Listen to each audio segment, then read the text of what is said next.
Y nos vamos a ver unas imágenes que nos trajo nuevamente Alberto Petrina. Bienvenido. Bienvenido, que tienen que ver con una iglesia allí en Santa Fe. La iglesia de San Francisco. Vamos a ver las imágenes y después vamos a hablar acerca de esta iglesia.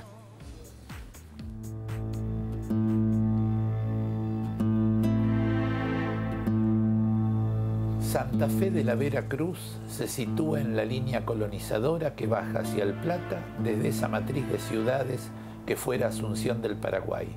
Y no siempre se recuerda que comparte fundador con Buenos Aires, ya que debe su creación a Juan de Garay en 1573. Sin embargo, debido a las crecidas del río y a los constantes ataques indígenas, la población debió abandonar su ubicación original en Callastá para ser mudada unos 80 kilómetros al sur, hasta su actual asiento.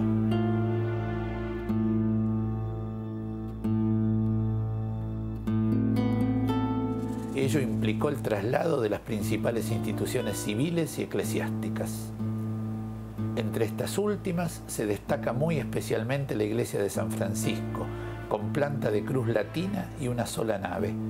El templo es de neta inspiración mudéjar, lo que se visualiza en el magnífico artesonado del cielo raso, uno de los más notables de la arquitectura colonial sudamericana, realizado en madera ensamblada sin utilizar un solo clavo.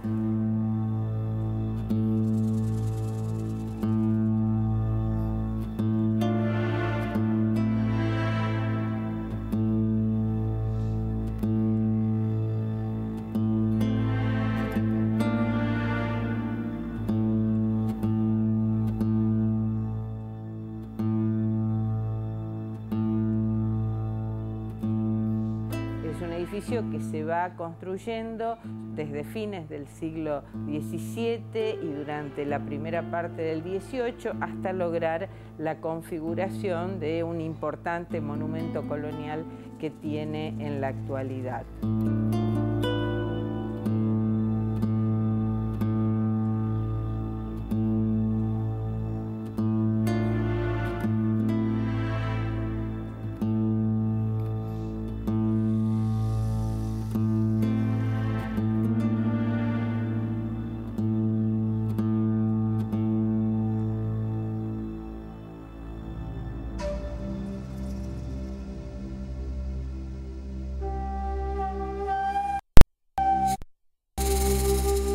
Indudablemente, entre sus elementos de mayor valor, más destacados, está toda la estructura de la cubierta y el retablo, que son, digamos, elementos característicos por la tecnología del trabajo de la madera y por el valor artístico que contiene.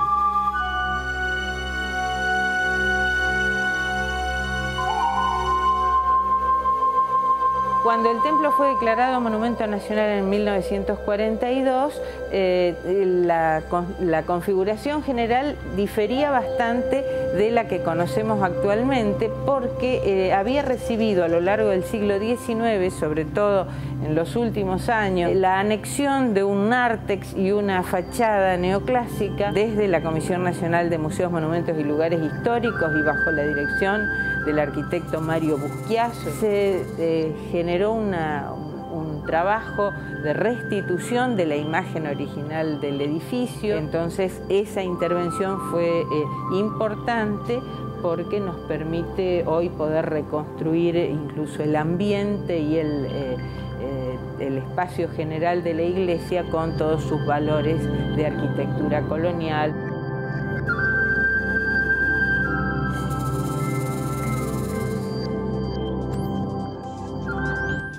Alberto ahí decía que había sufrido este monumento modificaciones, ¿no? Sí. Entonces me pregunto cómo es que un monumento puede sufrir modificaciones. Bueno, ¿por qué? Esto fue muy frecuente. Hoy día prácticamente es un tema que está fuera de cuestión, que la sufra. Pero esto fue muy frecuente en el siglo XIX. No solamente con San Francisco de Santa Fe, que acabamos de ver, sino que con el Cabildo. ¿Qué sucedía? Las nuevas clases dirigentes que habían viajado a París y venían llenas de humos de lo que debía ser una capital, primero en Buenos Aires y lo mismo los reflejos en las capitales provinciales, a veces se encontraban con una arquitectura colonial que era impecable, muy digna, pero era pobre para esos gustos. Entonces había que llenarla de firuletes. Es como alguien que vos le entregás un bizcochuelo y decís, no está suficientemente decorado. Agarra la manga y te cambia todo el espectro del bizcochuelo, que ya no es el original. Entonces se ponían a agregarle cosas y para hacerlo más suntuoso, más lujoso, con lo cual se deformaron muchos monumentos. El caso de la iglesia de Santa Fe fue uno.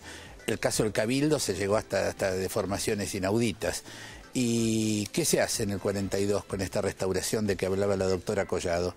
Se lo vuelve a poner en valor con sus valores originales. Se vuelve al monumento del cual nos podíamos sentir orgullosos sin agregarle ningún adorno, y si tenía esa sencillez era porque la arquitectura de la época marcaba eso en nuestro país. Claro, ¿qué estás hablando igual de la fachada? La fachada fundamentalmente, porque el interior con ese techo de madera magnífico, eso nunca se lo tocó, no llegaron a atreverse a eso, además era un techo espléndido, pero la fachada se la quiso ayornar, y sí, un monumento no se lo ayorna. Claro.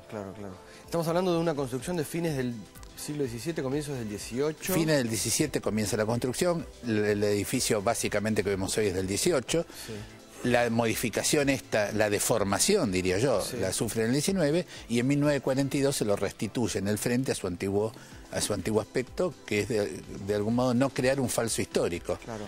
Y las imágenes de interior que estábamos viendo son imágenes actuales. O sea, son imágenes actuales que hicimos para nuestro programa de patrimonio que sale en Canal 7 los domingos, y está en perfectas condiciones. Y realmente es una de las iglesias más valiosas que el país mantiene dentro de la estructura de la arquitectura colonial. Y si tuvieras que decir una pequeña diferencia, digamos, una característica que la diferencia de las otras, porque hay unas iglesias extraordinarias. Bueno, este techo magnífico en el estilo conocido como mudéjar, que es de influencia árabe, española, y que está hecho con maderas ensambladas donde no se utiliza un solo clavo metálico.